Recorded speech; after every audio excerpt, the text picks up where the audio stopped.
기선을 할 수 있습니다. 꼭 일하고 싶습니다.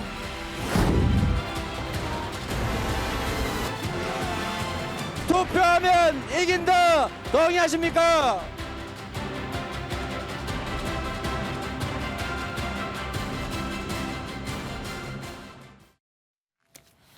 열일곱 명의 광역단체장과 교육감, 226명의 기초단체장, 779명의 광역의원 등을 선출하는 6.1 지방선거 13일간의 그 열전이 시작됐습니다. 오늘 밤 0시를 기준으로 각 후보들은 자신을 알리기 위해서 열을 다해 선거운동에 돌입했죠. 이번 선거는 윤석열 정권이 출범한 지 22일 만에 치러지기에 집권 초반 전국의 향배를 좌우할 풍향계가 될 수 있고 그래서 더 관심이 크죠. 잠시 후 이 소식은 전해드리도록 하고 우선 정상회담 얘기부터 가보겠습니다. 몇 시간 뒤 바이든 미국 대통령이 우리나라를 방문하기 위해서 에어포스 1을 타고 출발합니다. 이번 한일 방문의 의미를 워싱턴 연결해서 자세히 알아보도록 하겠습니다. 최중락 특파원. 네, 워싱턴입니다. 예, 바이든 대통령이 취임 이후 첫 한일 방문이잖아요. 미국은 이번 순방을 어떤 의미로 준비했을까요?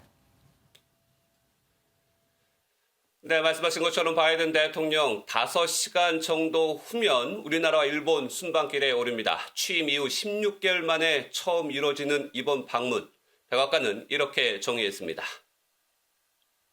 This will be his first trip as president to the Indo-Pacific, and it comes at a pivotal moment. 여기서 매우 중요한 순간이란 러시아의 우크라이나 침공에 대응하면서도 인도 태평양 전략 이행에 속도를 내겠다는 의지로 풀이됩니다. 이를 위해 방한 기간에는 북한 대응 문제를 집중 논의하고 일본 방문 기간에는 대중국 견제를 강화하겠다는 전략입니다. 바이든 대통령은 오는 23일에는 쿼드 정상회의, 24일에는 인도태평양 경제 프레임워크 IPEF 출범 선언을 위한 정상회의를 할 예정입니다. 안보는 쿼드, 경제는 IPEF로 중국을 견제하겠다는 건데 우리나라는 먼저 IPEF에 동참하고 윤석열 대통령도 화상으로 정상회의에 참석할 것으로 알려졌습니다. 그런데 굉장히 민감해 보입니다. 백악관이 공개적으로 북한이 도발할 수 있다고 밝혔더라고요. 네, 전날 CNN이 미 고위 당국자를 인용해 보도한 북한의 도발 가능성, 백악관이 관련 정보를 갖고 있다며 이례적으로 인정을 했는데 직접 들어보시겠습니다. That there will be either a further missile test, including long-range missile test, or a nuclear test, or frankly both in the days leading into, on, or after the president's trip to the region. We are preparing for all contingencies, including the possibility. 시점으로 얘기하면 바이든 대통령이 방한하는 20일부터 일본 방문 24일 사이에 ICBM 발사와 7차 핵실험 준비를 하고 있다는 여러 가지 정황이 파악됐다는 겁니다. 백악관은 바이든 대통령의 한일 방문 기간에 북한이 도발을 할 경우를 포함해 모든 비상 상황에 대비하고 있다고 강조했습니다. 이처럼 강한 경고에도 실제 도발이 이루어진다면 전략자산 전개 등 군사 대비 태세까지 조종할 수 있다는 의지를 표현한 것으로 해석됩니다. 반면 미 MBC 방송은 코로나19 확산에 직면한 북한이 전파를 늦추려고 ICBM 발사나 핵실험을 연기할 수 있다고도 전망했습니다. 지금까지 워싱턴에서 전해드렸습니다. 이렇게 미국이 북한 들으라는 듯 적어도 한미 정상회담 그 기간엔 미사일 도발하지 말라고 강조하고 있지만 지금 들어오는 소식은 그닥 반갑지 않습니다. 국가정보원이 북한은 이미 핵실험 준비가 끝났고 타이밍만 보고 있다고 보고를 했거든요. 미국은 탄도미사일 탐지 정찰기를 동해안에 출격시켰고 우리 대통령실은 첫 정례 NSC를 개최해 북한의 도발 가능성을 논의했습니다. 신재우 기자가 보도합니다. 조 바이든 미국 대통령의 한일 순방 때 북한이 핵실험이나 미사일을 발사할 가능성이 크다는 분석이 잇따라 나오고 있습니다. 백악관에 이어 국정원도 국회 정보위에 참석해 북한이 핵실험 준비는 다 끝났고 타이밍만 보고 있다고 보고했습니다. 또 대륙간 탄도미사일 ICBM으로 추정되는 미사일 발사 징후도 함께 포착했다고 전했습니다. 미사일은 코로나 시국이긴 하지만 발사 징후가 있다. 그리고 핵실험도 준비는 다 끝났고 타이밍만 보고 있다. 미국은 탄도미사일 탐지 추적에 최적화된 특수정찰기 RC-135S 코브라보를 우리나라 동해상공으로 추격시켰습니다. 이 정찰기는 북한 평양 일대를 살피며 탄도미사일 발사 동향을 감시하는 것으로 전해졌습니다. 대통령실도 김성한 국가안보실장 주재로 첫 NSC 회의를 열고 한미 정상회담을 앞두고 북한 동향을 점검했습니다. 또 김 실장은 아키바 타케오 일본 국가안전보장국장과 화상 협의를 통해 북한 도발 현황을 분석하고 긴밀히 협조하기로 했다고 밝혔습니다. MBN 뉴스 신재우입니다. 바이든 미 대통령의 한국에서의 첫 번째 일정은 경기도 평택에 있는 삼성전자 반도체 공장 방문입니다. 한미가 과거 안보 중심 동맹에서 이젠 경제 동맹으로 넘어가겠다는 것으로 보이죠.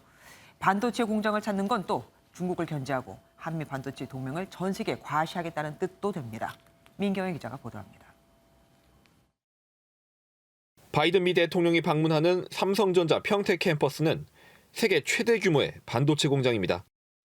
부지 면적만 축구장 400개를 합친 289만 제곱미터로 여의도와 비슷한 규모입니다. 2017년 완공된 1라인에서는 메모리, 2020년 완공된 2라인에서는 메모리와 주문형 반도체인 파운드리 제품을 양산 중이고 올해 하반기 완공되는 3라인에서는 최첨단 기술이 적용된 14나노 D램 등을 생산할 예정입니다. 바이든 대통령은 내일 한국에 도착하자마자 윤석열 대통령과 함께 이곳을 방문합니다. 첫 일정을 반도체 공장으로 정한 건 한미 반도체 동맹을 더욱 공고히 하겠다는 의도로 풀이됩니다. 바이든 대통령은 중국 의존도를 줄이기 위해 한국 등 동맹국 위주의 반도체 공급망 구축에 매진하고 있습니다. 대미 반도체 투자를 늘려달라는 메시지도 담겨 있습니다. 바이든 대통령은 취임 직후부터 반도체 투자를 독려한 바 있습니다. The world is not waiting. We're investing aggressively in areas like semiconductors and batteries. That's what they're doing and others. 이재용 삼성전자 부회장은 평택 공장에서 바이든 대통령과 동행하기로 했습니다. MBN 뉴스 민경영입니다. 바이든 미국 대통령이 공식적으로 한국을 방문하는 건 이번이 벌써 4번째입니다.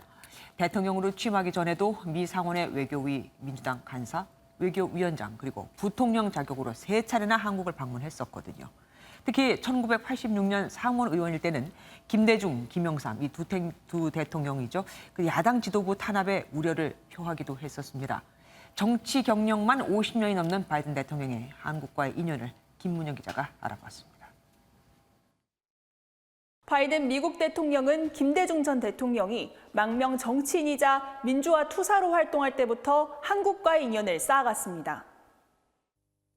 바이든은 40대이던 1980년대부터 전두환 전 대통령에게 서신을 보내 김대중 전 대통령 등 야당 지도부에 대한 탄압에 우려를 표했고 1987년 6.29 선언 직후엔 바이든 당시 상원의원의 보좌관이 김대중 자택을 찾은 뒤 편지를 주고받기도 했습니다.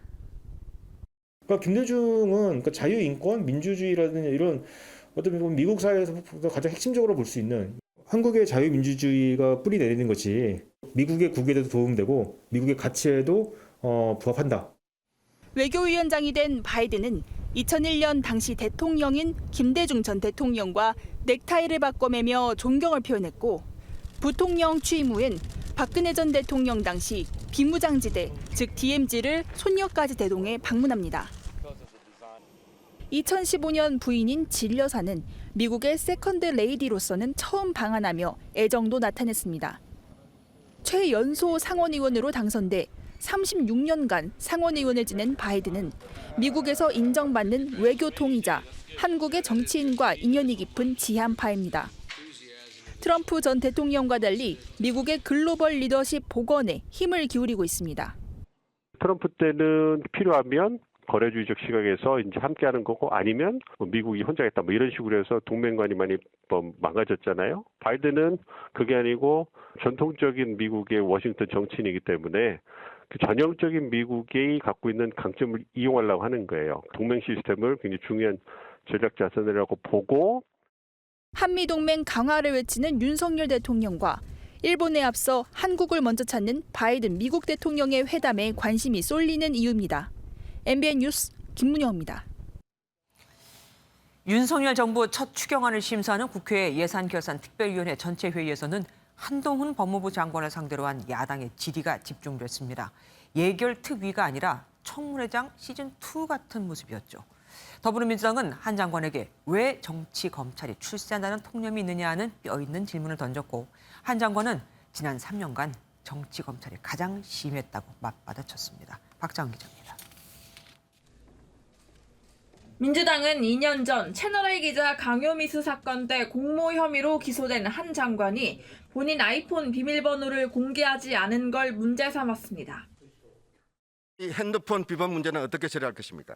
이제 수사 끝났고 다 틀었으니까 관계 없습니까? 저는 부당한 수사를 받은 당사자고요. 자, 거기에 대해서 법무부 장관으로서 이야기 묻습니다. 지금. 법무부 장관으로서 당연히 헌법상 기본권이 이런 정치적 공격에 의해서 무력화돼서는 안 된다고 생각합니다. 증거인멸로 받아들여도 되냐는 취지의 질문에는 이재명 전 지사도 비슷했다고 답했고, 이재명 물고 들어오지 마세요. 김 의원이 임명에 부정적 여론이 있었다며 정치검찰이 출세한다는 통념이 왜 있다고 생각하냐고 묻자 문재인 정권을 저격했습니다. 하지만 지난 3년이 가장 심했다고 생각하고요. 그런 과오를 범하지 않기 위해서 제가 최선을 다할 생각입니다. 또 신영대 민주당 의원은 사회적 강자도 엄정히 수사하겠다는 한 장관의 취임사를 거론하며 간첩 조작 논란이 불거진 이시원 대통령실 공직기강 비서관 기용을 지적했습니다. 그러자 한 장관은 인사는 제가 하는 게 아니다며 선을 그었습니다. MBN 뉴스 박자은입니다. 지난 2019년 한국전력 자회사 4곳의 사장들이 윗선의 압박으로 사표를 냈다는 일명 산업 블랙리스트 의혹 기억하십니까? 검찰 고위직 인사가 난 지 하루 만에 검찰이 이 의혹을 수사하기 위해 백운규 전 장관의 집과 한양대 사무실 등을 전격 압수수색했습니다. 백 전 장관은 지시를 받은 적이 없다고 부인했지만 검찰의 칼끝은 이제 문재인 청와대를 겨냥하고 있는 듯합니다. 표선우 기자가 보도합니다. 임기가 남은 산업부 산하 기관장들에게 사퇴를 지시했다는 이른바 산업부 블랙리스트 의혹을 수사 중인 검찰이 대대적인 압수수색에 나섰습니다. 백운규 전 장관의 한양대 사무실과 자택을 포함해 한국석유관리원, 대한석탄공사 등 산업부 산하기관 6곳입니다. 압수수색 대상에는 백 전 장관의 이메일 등 통신 내역까지 포함됐습니다. 백 전 장관은 수사가 시작된 뒤 처음으로 공개적으로 입을 열었습니다. 저희들이 그렇게 지시받고 저렇게 움직이고 그러지 않았고 항상 법과 규정을 저희들이 준수하면서 업무를 처리드렸다는 말씀 드리고 싶습니다. 백 전 장관은 소환 일정과 관련해서는 검찰로부터 연락받은 바가 없다고 밝혔지만 백 전 장관의 소환이 임박했다는 전망도 나옵니다. 지난 3월 수사에 착수한 검찰은 당시 사표를 냈던 기관장들을 참고인으로 불러 조사했고 이인호 전 산업부 1차관, 박모 전 에너지산업정책관 등 산업부 핵심 인물에 대한 소환 조사를 마무리하면서 이제 검찰의 칼날이 문재인 청와대를 겨냥하고 있다는 분석입니다. MBN 뉴스 표선우입니다.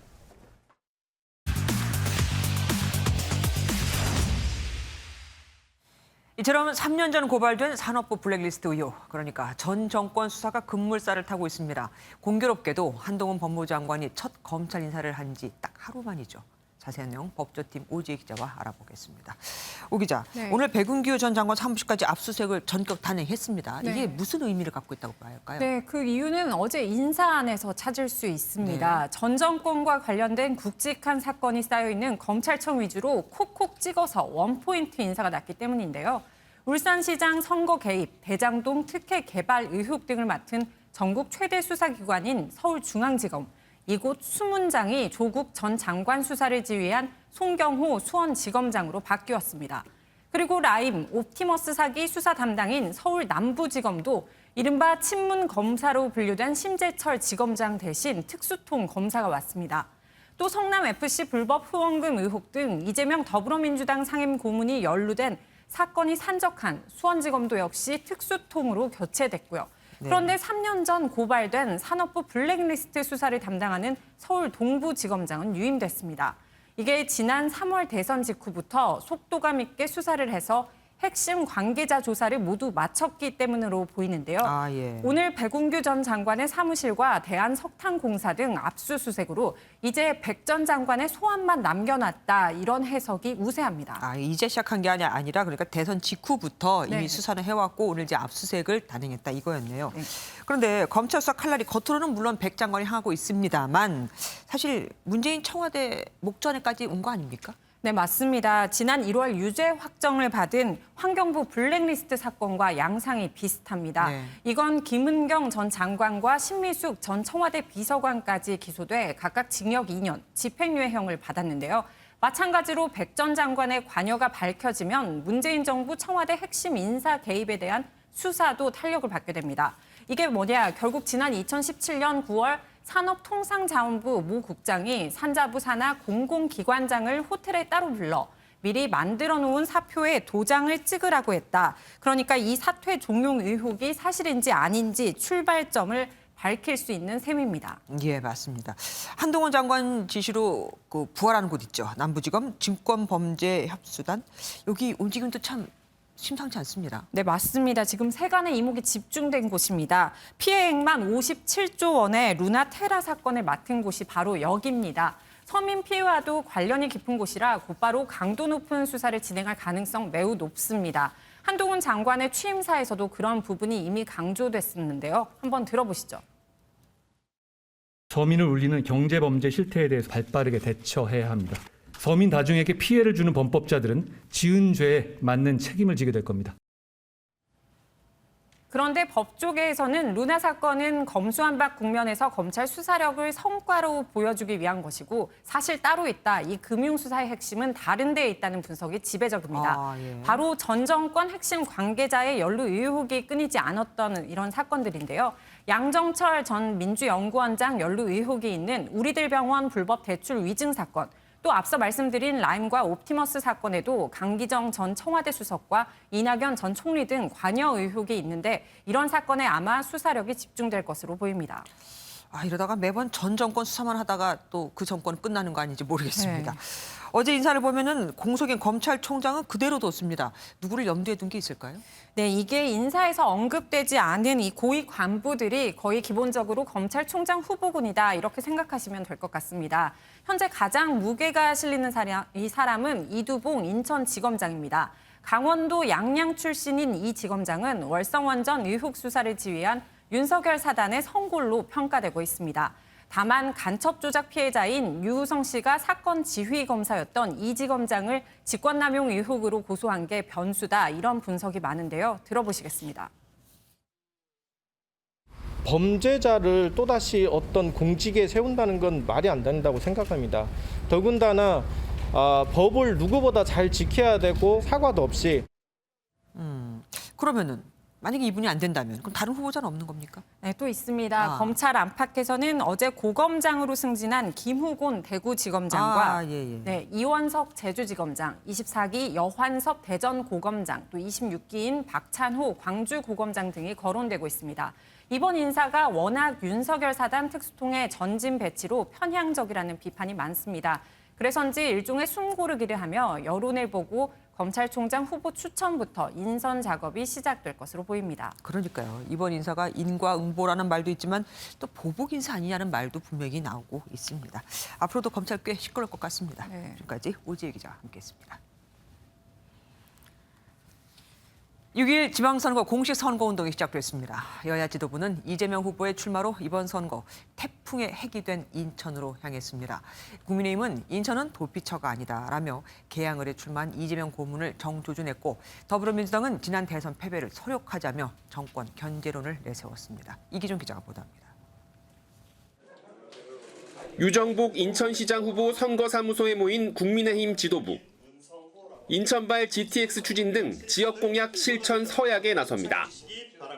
우리가 여당으로서의 책임을 다하기 위해서입니다. 예산이 필요한 것들은 저희가 예산을 바로 반영할 수 있도록 하고. 국민의힘은 지역 현안 해결에는 집권당 후보가 유리하다며 안정론을 강조하면서 개항을 보궐선거에 출마한 이재명 후보를 공격했습니다. 인천이 도피처입니까? 그런데 누가 도피해왔죠? 이거 단죄해야 됩니다. 인천을 이렇게 우습게 보면 안 됩니다. 민주당도 선대위 출정식 장소로 인천을 택하며 맞불을 놨습니다. 윤석열 정부 견제를 위해 이재명 후보가 이겨야 한다며 지지층 결집을 호소했습니다. 대한민국을 검찰공화국으로 만들려고 하고 있습니다. 우리 국민들이 견제해야 합니다. 우리 국민들이 강력히 경고해야 합니다. 또 인천을 발판으로 수도권과 강원, 충청 등 경합지에서 승리하겠다는 각오를 내세웠습니다. 대선은 끝났지만 세상이 끝난 것은 아니다. 이제 다시 시작하자.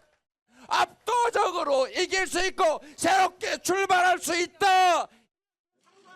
여야 지도부는 인천에 이어 경기 지역에서 선거운동을 이어가며 초반 수도권 승기 잡기에 주력했습니다.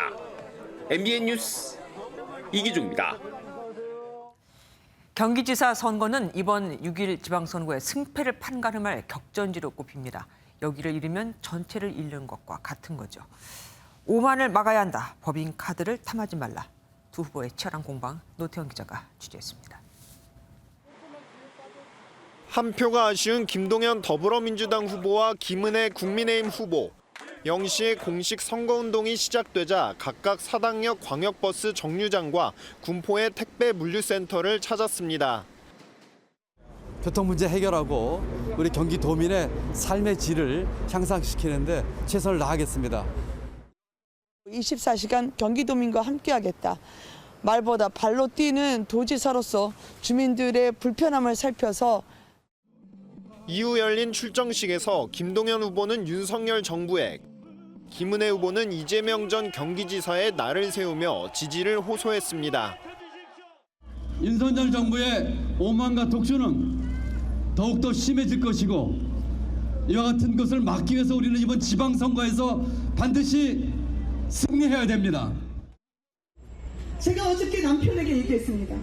제 법인카드를 받더라도 보더라도 탐하지 말고 쇠고기 같은 거 절대 사먹지 말라고 했습니다, 여러분. 저는 법인카드 없어도 도정을 이끌 수 있습니다. 한편 여당에서는 강용석 무소속 후보와의 보수 후보 단일화를 두고 이준석 대표와 안철수 분당갑 국회의원 후보 간 이견이 표출되고 있습니다. 이 대표가 단일화는 필요 없다는 입장을 고수하고 있는 가운데 안 후보가 재차 단일화를 해야 한다고 언급한 겁니다.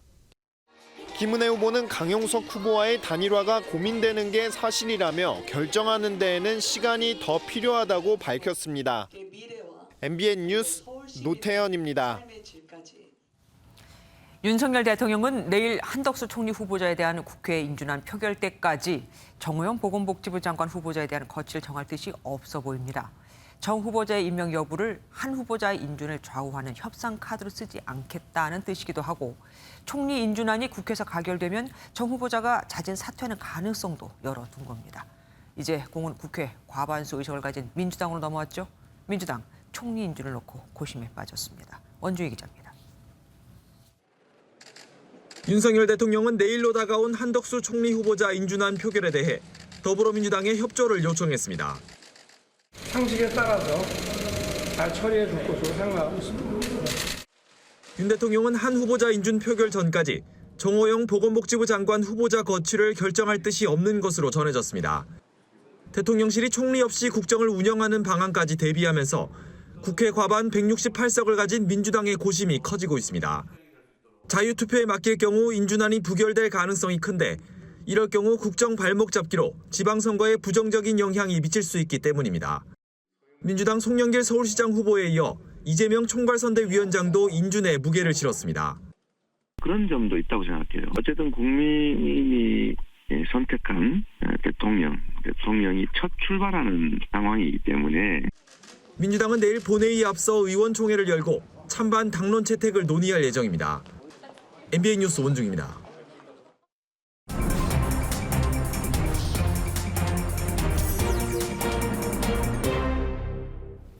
정치권 뒷이야기 들어보는 정치 톡톡 시간입니다. 국회팀 이현지 기자와 함께합니다. 어서 오십시오. 네.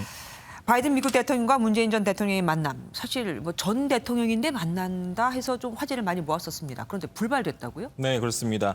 미국 백악관은 바이든 대통령이 이번 방한 기간 중에는 문재인 전 대통령을 만나지 않는다 이렇게 발표를 했습니다. 정세현 전 장관이 거론했던 그 대북 특사 파견 역시 논의 자체가 없었다 이렇게 말했는데요. We don't have a meeting scheduled with President Moon at this time. I'm not familiar with any discussions along those lines. Yeah. 근데 이 면담 일정이 잡혔다가 취소된 겁니까? 아니면 애초부터 없었던 겁니까? 지금 이제 문재인 전 대통령 측은 이게 바이든 대통령 쪽에서 요청이 왔던 건 사실이지만 이렇게 결렬이 됐지 않습니까? 네네. 그러니까 이건 미국 측이 해명해야 되는 일이다 이런 입장입니다. 정확하게 답변을 해야 될 것 같은데요. 분명한 건 문재인 대통령 가만히 계셨다는 말씀이죠. 문 전 대통령 측 다른 관계자는 백악관에서 일정을 포함하지 않기로 결정한 거라면 여기에 보탤 말은 없다라며 말을 아꼈습니다. 대북 특사설에 대해 윤 의원은 지금 북한의 코로나 상황이 특사를 받을 조건이 아니다 이렇게 본다면서 회의적인 반응도 보였습니다. 그런데 이 회동 가능성 얘기가 처음 나온 게 네. 문재인 전 대통령 측에서 나온 거 아닙니까? 네, 그렇습니다. 예. 지난 6일 탁현민 전 청와대 의전비서관이 바이든 대통령이 만남을 요청해 왔다 이렇게 말을 했었습니다. 네. 대통령처럼 대통령 만나고 싶다고 하면 여건과 뭐 상황이 허락되면 가서 만나실 수도 있는 거고. 그 당시에도 윤석열 대통령과 회담하기도 바쁜데 이게 실현 가능성이 있겠냐 이런 지적이 나왔는데 문 전 대통령 측인 최재성 전 청와대 정무수석은 어제까지도 이게 충분히 있을 수 있는 일인데 특별하고 이례적일 것일 뿐 이렇게 주장하기도 했습니다. 이런저런 상황을 이렇게 종합해 보면 바이든 대통령 측에서 일정을 짜면서 이제 하나의 아이디어로 문 전 대통령과의 회담을 이렇게 검토했다가 결국은 이렇게 안 하는 것으로 결정된 거 아닌가 이렇게 생각할 수 있겠습니다. 그러니까 문재인 전 대통령 측근들이 설익은 얘기를 공개했다가 이렇게 얘기가 커졌다라고도 볼 수 있겠습니다. 오늘부터 6일 지방선거 선거운동 시작됐잖아요. 네. 그런데 아무래도 이분 뭐 우리가 관심이 쏠릴 수밖에 없습니다. 민주당 이재명 총괄선대위원장. 이분이 본인한테 욕을 한 시민을 쫓아갔다고요? 네, 어젯밤에 이제 이 위원장이 인천 계양구에서 유세를 하다가 벌어진 일인데요. 네. 이제 영상을 함께 보면서 말씀을 드리겠습니다. 길거리 유세를 하던 이 위원장 옆으로 이제 검은 차량이 지나가는데 갑자기 네. 이 위원장이 차량을 따라가더니 이렇게 차 문을 손으로 똑똑똑 두들깁니다. 그러네요. 그리고서는 욕하는 건 범죄행위 이렇게 말을 하는데요. 이제 영상에서 소리가 조금 작긴 하지만 일단 이어서 한번 보시죠. 욕하는 건 범죄행위입니다. 네, 이게 알고 보니 차량 조수석에 탄 남성이 이 위원장에게 욕을 하자 이 위원장이 증거 영상을 찍고 있으니 조심해라. 싫어하든 좋아하든 욕하는 건 안 된다 이렇게 경고를 한 겁니다. 물론 정치에 대해서 호불호가 있을 수밖에 없습니다. 하지만 원래 욕설하면 안 되는 거잖아요. 맞습니다. 하지만 이게 지금 선거철이다 보니까 결국 국민의힘은 즉각 과거 형수욕설과 연계해서 이 위원장을 비판하고 나섰습니다. 네. 박민영 국민의힘 대변인은 욕하는 게 범죄라는 사실을 잘 아시면서 어쩌자고 형수님께는 상스러운 욕설을 내뱉으셨냐. 유권자와 투닥이며 감정 싸움이나 하는 모습이 짠하다 이렇게 지적했습니다. 그러자 이재명 캠프 측은 발끈하며 국민의힘에게 사과를 요구하고 나섰습니다. 정진우 캠프 대변인은 가히 패륜 정당답다. 아픈 가정사를 선거마다 조롱하는 악마 본성에 치가 떨린다고 비판했습니다. 서로 아픈 말을 막 주고받고 있습니다. 이 위원장 신발 때문에 또 당황스러운 일이 있었다는데 그건 뭡니까? 네, 이것도 역시 어제 인천 계양구 유세 중에 벌어진 일입니다. 이것도 영상 보면서 말씀드리겠습니다. 식당가를 돌던 이 위원장이 한 식당 안으로 성큼성큼 들어갔는데 주인이 신발을 손으로 가리키자 아이고. 갑자기 후다닥 뛰어나옵니다. 놀랬어요. 보시면. 네, 지금 이제 뛰어나오죠. 네. 알고 보니까 이제 입구에서 신발을 벗고 들어가는 식당이었던 겁니다. 네. 그 사실을 몰랐다라고 사과한 이 위원장은 식사 중이던 시민들에게 손인사도 하고 그리고 식당 주인과 이제 뭐 셀카도 찍고 이렇게 이제 인사도 해준 뒤에 다시 거리로 나와서 유세를 이어갔습니다. 네. 식당 하니까 생각나는데 윤석열 대통령이 오늘 또 식당 메뉴도 화제가 됐습니다. 네, 맞습니다. 윤 대통령이 오늘 낮 12시 15분쯤 대통령실 근처 국수집에서 점심 식사를 했습니다. 네. 김대기 비서실장과 김한성 국가안보실장, 강인선 대변인 등 참모진이 동석했습니다. 취임 이후에 이렇게 윤 대통령이 외식하는 게 포착된 거는 이번이 처음입니다. 윤 대통령은 한 그릇에 5,000원인 잔치국수를 먹었는데요. 윤 대통령이 평소에 면 요리를 굉장히 좋아한다고 합니다. 그래서 검사 시절에는 서초동의 여러 국수집의 단골 손님이었다라고도 합니다. 한동훈 법무부 장관과도 검사 시절에 단골 국수집을 자주 찾았다고 하죠. 네. 윤 대통령은 옆자리에서 식사하던 군 장병들, 직장인들과도 인사를 하고 대화도 나눴다고 전해졌고요. 식사를 마친 뒤에는 근처 제과점에서 빵을 사가기도 했습니다. 예, 후식도 절대 잊지 않습니다. 어쨌든 임기 초에 일반 식당에서 식사하는 모습 참 신선하기도 합니다. 네. 지금까지 국회팀 이현지 기자와 함께했습니다. 고맙습니다.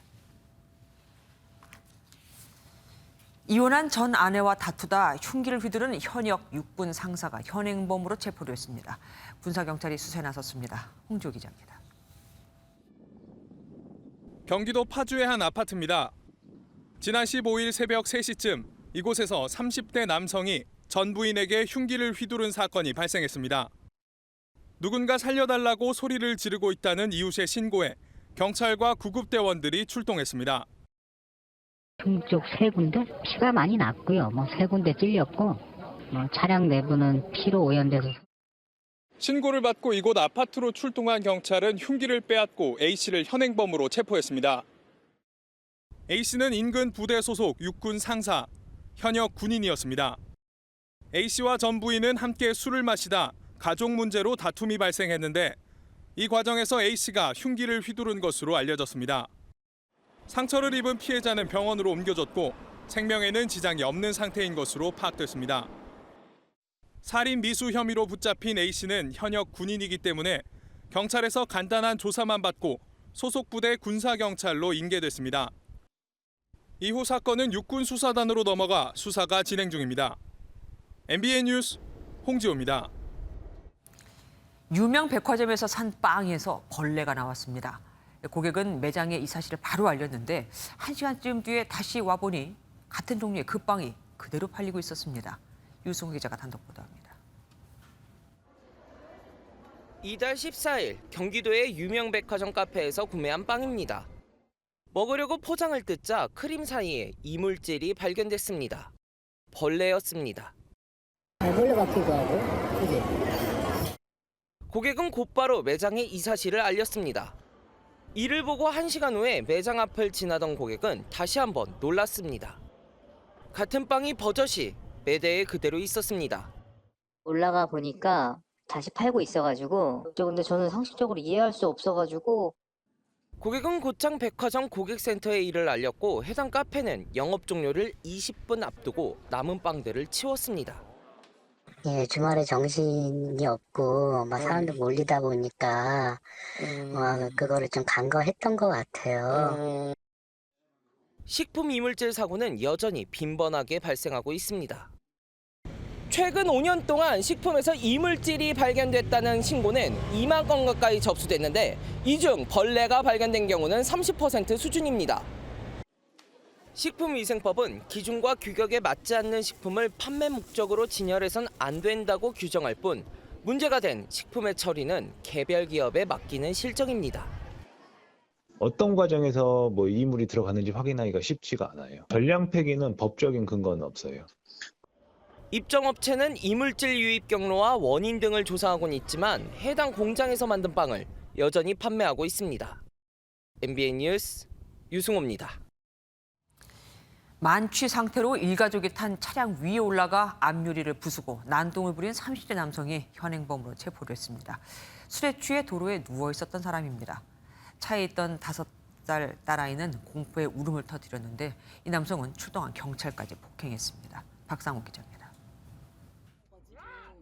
한 남성이 자동차 보닛 위로 올라와 앞유리창을 인정사정 없이 밟습니다. 유리는 순식간에 산산조각이 났습니다. 경찰 일일이 다시 한번 신고해봐. 부모와 함께 차에 타고 있던 딸아이는 끝내 울음을 터뜨립니다. 술에 취한 30대 남성이 6차선 도로에 서 있던 차량에 올라가 갑자기 난동을 부렸습니다. 남성은 신고를 받고 출동한 경찰관을 폭행하기도 했습니다. 순찰차가 3대나 출동했는데 버프로 걷어차고 주먹으로 때리고 그다음에 차 타고선도 문짝을 다 승진시켜버리고. 당시 만취 상태였던 남성은 인근 아파트 차량 차단기를 부수고 도로에 누워 있었는데 피해자가 경적을 울리자 범행을 저지른 것으로 조사됐습니다. 경찰 조사에선 전혀 기억나지 않는다고 진술했습니다. 다행히 피해자들은 크게 다치진 않았지만 5살 난 나이가 큰 충격을 받은 것으로 알려졌습니다. 경찰은 남성에 대한 조사가 끝나는 대로 재물손괴와 공무집행 방해 등의 혐의로 구속영장을 신청할 예정입니다. MBN 뉴스 박상호입니다. 계속 술과 관련된 뉴스네요. 만취한 40대 남성이 차를 몰고 식당으로 돌진했습니다. 부부싸움을 한 뒤 분을 사귀지 못해 아내가 일하는 곳으로 차를 몬 건데 후진해서 한 번 더 들이받았습니다. 강진우 기자가 보도합니다. 경남 사천의 한 식당 야외 주차장에 있던 SUV가 갑자기 식당을 향해 돌진합니다. 식당 안에 있던 사람들은 화들짝 놀라 황급히 자리를 피합니다. 출입문은 산산조각이 났고 차 범퍼도 떨어졌지만 다시 한 번 더 식당을 들이받습니다. 식당 안으로 들어간 남성은 의자를 들고 행패를 부리다가 직원들에게 제압당합니다. 식당은 외벽까지 부서지면서 영업을 할 수 없게 되었습니다. 영상 보시면 어머니 코앞까지 차가 오거든요. 어머니 과호흡 오셔가지고 어제 병원 실려가셨고요. 그리고 저희 손님들도 계셨는데 손님들도 다리 풀려서. 사건 발생 2시간 전부터 술을 마신 이 남성의 혈중 알코올 농도는 면허 취소 기준을 훌쩍 뛰어넘은 0.152%. 식당 종업원인 아내와 부부 싸움을 벌인 뒤 분을 사귀지 못해 범행을 저지른 것으로 전해졌습니다. 자신의 집에서 처와 다툼이 있었고 처가 일하는 그곳에 이제 찾아가 그 화를 풀지 못하고 그곳에서 술을 드시고 홧김에 경찰은 이 남성에 대해 특수손괴 등의 혐의로 구속영장을 신청했습니다. MBN 뉴스 강진우입니다. 새벽에 만취한 20대가 몰던 승용차가 횡단보도를 건너던 70대 노인을 치어 숨지게 했습니다. 노인은 파란불이 들어온 횡단보도를 건너고 있었죠. 심지어 이 운전자 지난해 음주운전으로 면허가 취소된 상태였습니다. 노승환 기자가 보도합니다. 검은색 승용차가 횡단보도를 지나자마자 급히 멈춰섭니다. 곧바로 경찰차가 오더니 경찰관이 운전자를 인도로 데려갑니다. 잠시 후 구급차가 도착해 승용차 옆에 쓰러져 있던 사람을 태웁니다. 오늘 새벽 4시쯤 인천의 한 대로에서 25살 운전자가 만취한 채 차를 몰다 길을 건너던 70대 노인을 친 현장입니다. 노인은 병원으로 옮겨졌지만 숨졌습니다. 70대 노인이 차에 친 이 횡단보도의 신호등은 사고 당시 파란불이었습니다. 노인은 조경 관련 새벽 일을 나가던 참이었습니다. 현장에서 측정한 운전자의 혈중 알코올 농도는 0.08%를 넘어 운전면허 취소 수치였습니다. 휘청거리며 걸을 정도로 많이 취했습니다. 이 남성은 지난해 음주운전을 하다 적발돼 면허가 취소됐는데 친구 차를 몰다 사고를 낸 것으로 확인됐습니다. 일단 음주하고 무면허, 신호위반 내용은 블랙박스 영상에 다 확인이 됐기 때문에 경찰은 운전자를 상대로 자세한 사고 경위를 조사한 뒤 구속영장을 신청하기로 했습니다. MBN 뉴스 노승환입니다. 관광버스가 옆으로 넘어져 승객 18명이 다쳤습니다. 자칫 큰 피해가 날 뻔한 상황이었는데 심하게 다친 이는 없습니다. 대부분 안전벨트를 메고 있었거든요. 김명현 기자가 보도합니다. 도로 옆 잔디밭에 관광버스가 한쪽으로 쓰러져 있습니다. 소방대원들이 구조한 승객들을 구급차로 옮깁니다. 대전 안산동 당진 영덕고속도로 남세종 나들목 램프 구간에서 관광버스가 옆으로 넘어졌습니다. 운전대가 조금 쏠려가지고 확인차 하려고 나오다가니 그런 거예요. 당시 버스에는 60대에서 80대 승객 등 모두 24명이 타고 있었는데 이 가운데 18명이 경상을 입었습니다. 승객 대부분이 안전벨트를 맸기 때문에 더 큰 인명피해를 막았습니다. 사고 버스입니다. 이렇게 한쪽 부분이 심하게 부서져 사고 당시의 충격을 고스란히 보여주고 있습니다. 이들은 불교 신자로 충남 부여에서 출발해 경북 영주 부석사로 탐방을 가던 길이었습니다. 경찰은 버스 운전자가 차량의 이상을 느껴 고속도로를 빠져나오던 중 사고가 난 것으로 보고 있습니다. 남세종 쪽으로 이제 빠진 거지요. 거기가 내리막길이잖아요. 돌면서 경계석을 넘어가면서 좌전도된 거거든요. 경찰은 버스 운전자를 상대로 자세한 사고 원인을 조사하고 있습니다. MBN 뉴스 김영현입니다. 최근 폭락한 한국산 가상화폐 루나와 테라. 국내에만 이 가상자산을 보유한 사람이 558만 명에 이릅니다. 1억 원 이상 보유한 사람도 10만 명에 육박하고 20대 이하 가상자산 보유자가 전체의 24%인 134만 명에 달하죠. 문제는 국내에서 유통되는 가상화폐는 평균 최고점 대비 가격 하락률이 65%로 유가증권 시장의 4.4배나 변동성이 크다는 겁니다. 투자 위험도 그만큼 크다는 얘기가 되겠죠. 루나코인 투자자도 28만 명에 이르는 것으로 조사됐는데 그중 일부가 코인 개발자 권도형 테라폼랩스 대표를 고소했습니다. 최근 부활한 금융증권 범죄 합동수단의 1호 사건이 될 것으로 보입니다. 김태형 기자입니다. 루나와 테라 폭락으로 손실을 본 투자자들이 서울 남부지검에 권도용 테라폼랩스 대표를 고소했습니다. 고소 혐의는 특정경제범죄 가중처벌법상 사기, 유사수신 행위의 규제에 관한 법률 위반 등입니다. 고소장에 이름을 올린 투자자는 5명이고 피해 금액은 14억 원 정도입니다. 하지만 국내뿐 아니라 해외에서도 법적 대응에 동참하겠다는 투자자들이 있어 소송 규모는 더 커질 전망입니다. 피해자 인터넷 카페엔 2,000명 넘게 가입했습니다. 이 사건이 계속 지연되다가는 수사의 적기를 놓칠 수도 있을 것 같다는 생각이 해외에서도 굉장히 많은 문의가 오고 있습니다. 고소장 접수하고 지금 그 가압류는 전자접수로 지금 사무실에서 진행하고 있습니다. 피해자 측은 권 대표가 투자자를 끌어모으면서 코인 설계 자체의 오류 등을 충분히 알리지 않았다고 지적했습니다. 이른바 여의도 저승사자, 금융증권범죄합동수사단이 서울 남부지검에 부활한 만큼 루나 사태가 합동수사단 1호 사건이 될 것이란 전망이 나오고 있습니다. MBN 뉴스 김태형입니다. 청와대에 이어 대통령 집무실 남쪽에 있는 용산공원도 다음 주 수요일부터 2주간 임시로 개방됩니다. 미군으로부터 돌려받는 곳이죠. 운이 좋으면 집무실 앞들도 갈 수 있다고 하는데 내일부터 선착순으로 접수를 받습니다. 장명훈 기자가 보도합니다. 120여 년 만에 온전하게 우리 땅이 되는 용산공원 부지가 다음 주 시범 개방됩니다.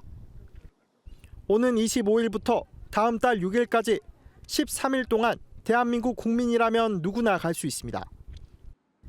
이번에 공개되는 부지는 대통령 집무실 남쪽부터 미군 장군 숙소, 국립중앙박물관 북측에 위치한 미군 스포츠시설 부지 등입니다.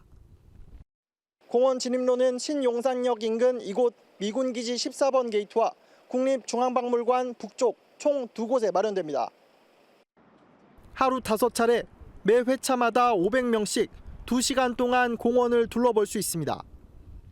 이 기간 군악대 연주와 사진전, 전망대 관람 등이 진행되고 선착순으로 현장에서 신청을 받아 대통령 집무실 앞들도 관람하게 할 방침입니다. 예약은 용산공원 국민소통 홈페이지나 네이버 등 포털 사이트를 통해 내일부터 가능하며 방문 희망일 닷새 전에 예약해야 합니다. 정부는 일각에서 제기된 용산부지 토양 오염 문제와 관련해 지난 2020년 반환받은 부지는 이미 문제가 없는 것으로 나타났고 이번에 돌려받은 부지도 철저히 조치하겠다고 덧붙였습니다. MBN 뉴스 장병훈입니다. 거리두기 해제 이후 어느 상권이 가장 활발해졌을까요? MBN이 서울 주요 상권의 유동인구 데이터를 분석해 본 결과 이태원이 가장 빠르게 살아나고 있었습니다. 클럽과 주점 덕분이라고 생각하실 수 있지만 아닙니다. 그 부활의 배경에는 카페가 있었습니다. 데이터M 강대엽 기자가 보도합니다. 지난달 18일 거리두기 해제 이후 서울 주요 상권이 완연한 회복세에 접어들었습니다. 위치인식 데이터 기업 로플렛의 도움을 받아 거리두기 해제 이전 3주와 이후 3주의 유동인구를 비교해봤는데요. 다른 상권이 한 자릿수 증가한 데 비해 이태원은 17.2% 성장했습니다. 여기엔 주점도 있지만 카페의 영향이 컸다는 분석이 나옵니다. 코로나 이전에도 이태원은 주점보다 카페 이용 인구가 많았고 거리두기 해제 이후 카페 방문객은 21.1% 늘었습니다. 특히 이태원 상권은 주말과 휴일에 유동인구가 몰리는 구조인데요. 금요일 전날이었던 어린이날도 주점보다 카페 방문객 증가율이 높았습니다. 카페 방문객은 이날 하루 동안 평소보다 약 63%, 주점 방문객은 평소보다 약 50% 증가한 걸 확인할 수 있습니다. 코로나 2년을 겪으면서 시민들은 저녁 시간대에도 카페를 많이 찾습니다. 코로나 상황 때 사실 뭐 저녁에 술도 잘 못 마시다 보니까 점점 카페 문화가 더 활성화된 것 같아요. 그래가지고 저희도 꼭 커피 마시는 게 더 익숙하기도 하고.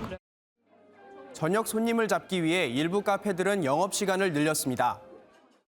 밤낮 할 거 없이 계속해서 손님들이 증가하고 특히나 저녁에 고객님들이 많이 찾아주시는 거를 좀 더 크게 느낄 수 있는 것 같습니다. 카페들이 상권 회복을 주도하면서 이태원에 훈풍이 불고 있습니다. 데이터M 강대엽입니다. 직장 동료가 코로나19에 걸렸는데 격리 없이 그냥 회사로 출근한다? 어떠십니까? 좀 불안한 분들 많죠. 그래서 확진자 7일 격리 의무를 해제하는 쪽에 무게를 뒀던 정부가 최소한 한 달은 더 격리 의무를 연장하기로 했습니다. 뉴욕 변이 등 새로운 변이의 등장으로 안심하기 아직 어렵기 때문입니다. 정태진 기자가 취재했습니다. 애초 윤석열 정부는 내일 첫 방역 대책 발표를 통해 다음 주부터 일상 회복 안착기로 전환하고 확진자 7일 격리 의무도 해제할 방침이었습니다. 지난 4월 20일부터 시작된 4주간의 이행기를 전문가들과 면밀히 살피고 평가해야 하겠습니다. 다음 주에 종합적인 평가를 거친 후에 안착기 진입 시점을 대해서도 논의할 예정입니다. 하지만 최근 이런 분위기가 바뀌어 한 달 또는 무기한 연장 가능성에 무게가 실리고 있습니다. MBN 취재 결과 보건복지부 고위 관계자는 현재 3만 명이라는 확진자 규모를 고려할 때 격리 의무 해제는 부담스럽다며 전파 속도가 빠른 BA4, BA5 등 새 변이 국내 유입이 재유행의 요인이 될 수 있을 것이라고 밝혔습니다. 백경란 신임질병관리청장도 격리 해제에 부정적인 것으로 알려졌습니다. 전문가들 역시 격리 의무 해제는 성급하다는 지적이 많습니다. 확진자 격리 의무 해제는 이제는 코로나19가 더 이상 위험하지 않다. 전파 위험이나 이런 부분이 없다라는 잘못된 메시지를 전달해 줄 수 있다는 점에서 매우 위험스럽고요. 6월, 7월 달에 다시 유행이 올 거라는 점에. 격리 의무를 해제하면 한 달 뒤 확진자와 사망자가 최대 2배 증가할 것이란 전망도 나왔습니다. 다만 22일까지 한정했던 요양병원 대면 면회는 추가로 더 연장할 가능성이 큽니다. 요양병원 시설의 위중증과 사망자가 크게 늘지 않고 있고 사회적 거리두기 전면 해제와 형평성도 맞지 않기 때문입니다. MBN 뉴스 정태진입니다.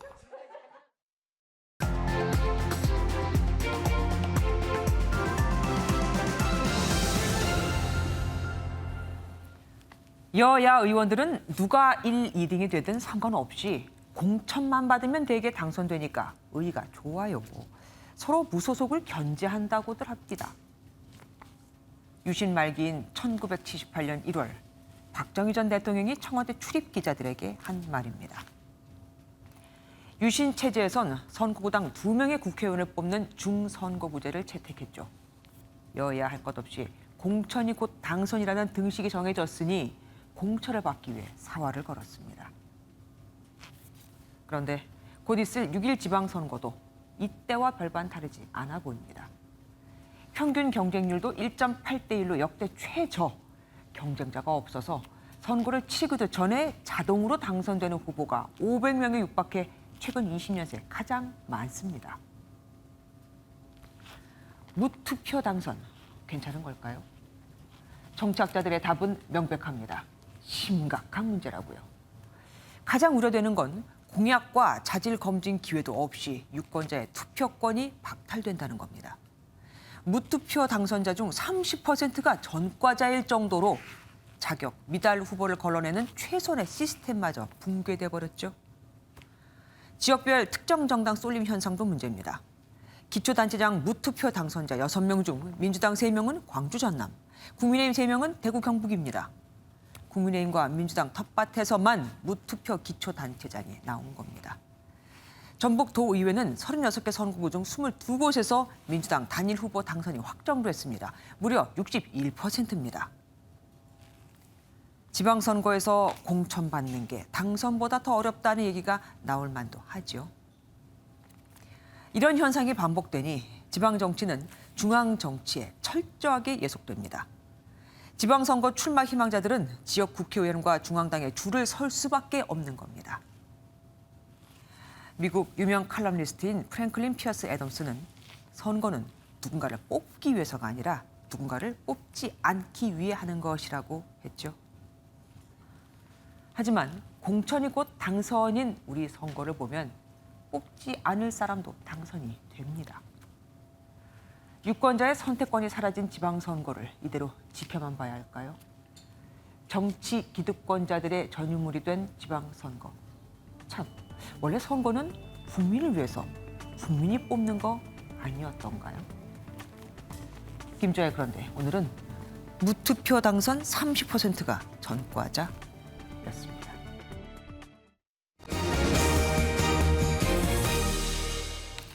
미국 뉴욕 증시가 인플레이션 공포 속에 2년 만에 가장 큰 폭으로 내렸습니다. 물가 급등으로 유통업체들의 실적이 악화됐기 때문인데 코스피 지수는 물론 국내 유통업체들의 주가도 흔들리고 있습니다. 최은미 기자입니다. 오늘 새벽 미국 뉴욕 증시는 2020년 코로나 사태 이후 2년 만에 가장 큰 폭으로 떨어졌습니다.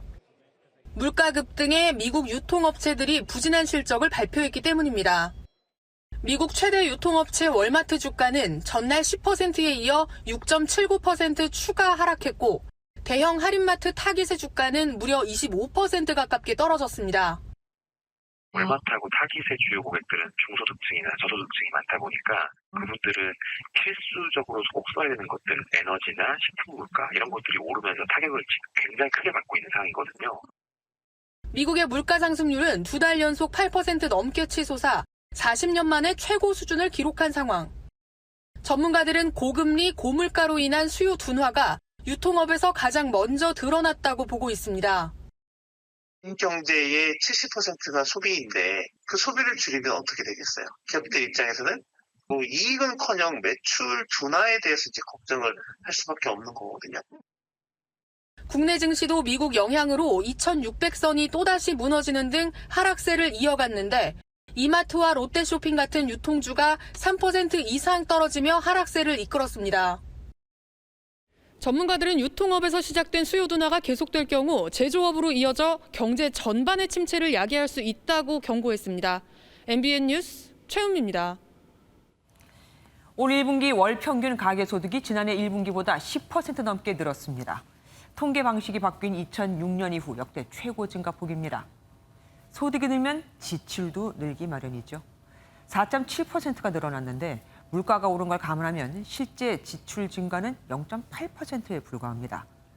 버는 만큼 쓰지 않다 보니 처분 가능 소득 중 소비 지출 비율인 평균 소비 성향은 역대 최저로 떨어져 버렸습니다. 게다가 세금과 건강보험 같은 사회보험료에 쓰는 비소비 지출이 무려 10.5%나 늘었죠. 소득 증가율보다 더 큰 겁니다. 결국 번 게 많아 보이지만 물가와 세금 때문에 올 1분기는 허리띠를 더 졸라맸다고 봐도 과언이 아닙니다. 정부는 올 1분기, 그러니까 달랑 3개월 동안 지난해 결산 대비 무려 43조 원 가까운 빚이 늘었습니다. 물가는 더 오른다는데 가계 부담도 그렇고 나라에선 빚이 늘고 걱정이 참 이만저만이 아닙니다. 피감 기관으로부터 가족회사가 수천억 원대 공사를 수주하고 구청장이 자기 구 내에 있는 재개발 지역 부동산을 매입하고 앞으로는 이런 일이 힘들어집니다. 공직자들이 직무와 관련해 사적 이익을 추구하지 못하도록 사전 신고를 의무화하는 공직자 이해충돌 방지법이 시행에 들어가거든요. 법 적용 대상 공직자만 200만 명에 이릅니다. 심가은 기자가 보도합니다. 내부 직원들이 미공개 정보를 이용해 신도시 지역의 땅을 투기해 국민적 공분을 샀던 한국토지주택공사 비리 사태. 직전에 해당 기관을 경영했던 기관장으로서 책임을 통감하며 국민 여러분께 깊은 사과의 말씀을 드립니다. 이 사태를 계기로 공직자 이해충돌 방지법이 만들어졌고 오늘부터 시행에 들어갔습니다. 건설사를 여러 개 가지고도 가족회사가 피감기관으로부터 수억 원대의 공사를 수주했던 박덕흠 국민의힘 의원이나 용산 재개발 지역에 부동산을 사들였던 성장현 서울 용산구청장 같은 사례가 처벌 대상입니다. 아빠 찬스 논란의 정호영 보건복지부 장관 후보자와 전관특혜 의혹을 받은 한덕수 국무총리 후보자 역시 청문회에서 이해충돌 위반 논란이 불거지기도 했습니다. 국회의원을 포함해 15,000여 개 기관에 근무 중인 공직자 200만 명이 적용을 받는데 고위공직자는 임용일 기준 근 3년간 민간에서 일한 내용을 소속기관에 미리 제출해야 합니다. 직무를 수행하다 이해충돌 상황이 발생할 경우 즉시 신고해야 하고 미공개 정보를 이용한 이익 추구도 금지됩니다. 경쟁 절차를 거치지 않은 소속 고위공직자의 가족 채용이나 가족 대상 수의 계약도 제한됩니다. 위반 시 사안에 따라 최대 징역 7년의 형사처벌까지 가능해졌습니다. 모르고 안 했다 이런 게 법에 의해서 용서가 되지 않는, 법의 무지는 용서가 되지 않는 그런 매우 엄격한 규정이다라는 말씀을 드리고요.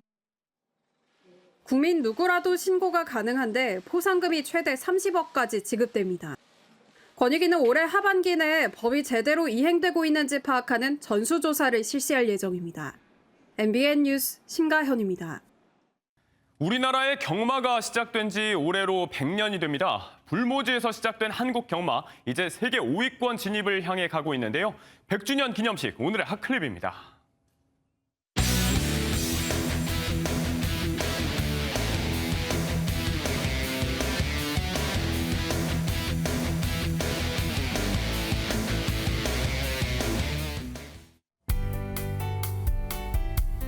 오늘 하늘에는 구름 가득했지만 강한 봄볕이 내리쬐며 자외선 지수는 높음에서 매우 높은 단계까지 치솟았습니다.